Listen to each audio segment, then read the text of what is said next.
આ અમે વિડીયો બનાવ્યો એ પછી સુરત ભાજપના કાર્યકરોએ બેનર લઈ અને આનો વિરોધ નોંધાવ્યો હતો।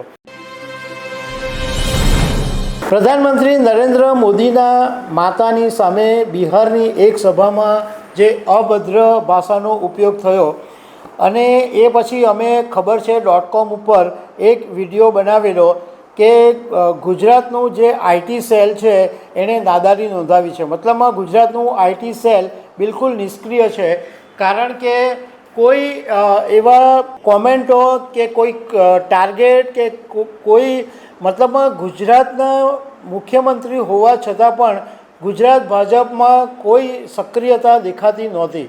આ અમે વિડીયો બનાવ્યો એ પછી સુરત ભાજપના કાર્યકરોએ બેનર લઈ અને આનો વિરોધ નોંધાવ્યો હતો। તો આના વિશે તમારી સાથે વાત કરીશ। મારું નામ રાજેશ શાહ છે અને તમે જોઈ રહ્યા છો ગુજરાતના સૌથી મોટા ડિજિટલ ન્યૂઝ પ્લેટફોર્મ ખબર છે .com।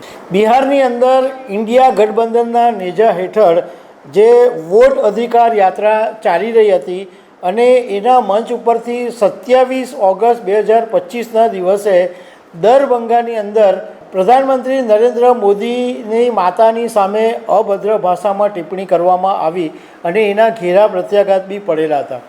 ઇવન પ્રધાનમંત્રી નરેન્દ્ર મોદી પણ એક સભાની અંદર રડી પડ્યા હતા અને એમણે એવું કીધું હતું કે રાજકારણની અંદર મારી માતા ને શું કામ લાવવી જોઈએ વચ્ચે, કારણ કે એ માતા અત્યારે જીવિત પણ નથી। અને ખરેખર ઘણા બધા લોકો પણ એવું જ માનતા હતા કે ભાઈ તમે રાજકારણની અંદર કોઈને પરિવારને શું કામ વચ્ચે લાવવો જોઈએ અને આના ઘેરા પ્રત્યાઘાત બી પડ્યા। પરંતુ જે પ્રધાનમંત્રી નરેન્દ્ર મોદીનું હોમ ટાઉન છે ગુજરાત, ત્યાં ગાડી આઈટી સેલ કોઈ સોશિયલ મીડિયા પર કોઈ પોસ્ટ કે સોશિયલ મીડિયા પર કોઈ કોમેન્ટ, ઇવન જે ભાજપના નેતાઓ CR પાટીલ સહિતના જે નેતાઓ હતા એમણે એમની જે પોસ્ટ મૂકી હતી એમાં પણ મોટે ભાગે નેગેટિવ કોમેન્ટો આવી હતી અને એમ છતાં ભાજપનું જે આઈટી સેલ છે ગુજરાતનું એણે કોઈ પણ કાઉન્ટર બી નહોતું કર્યું।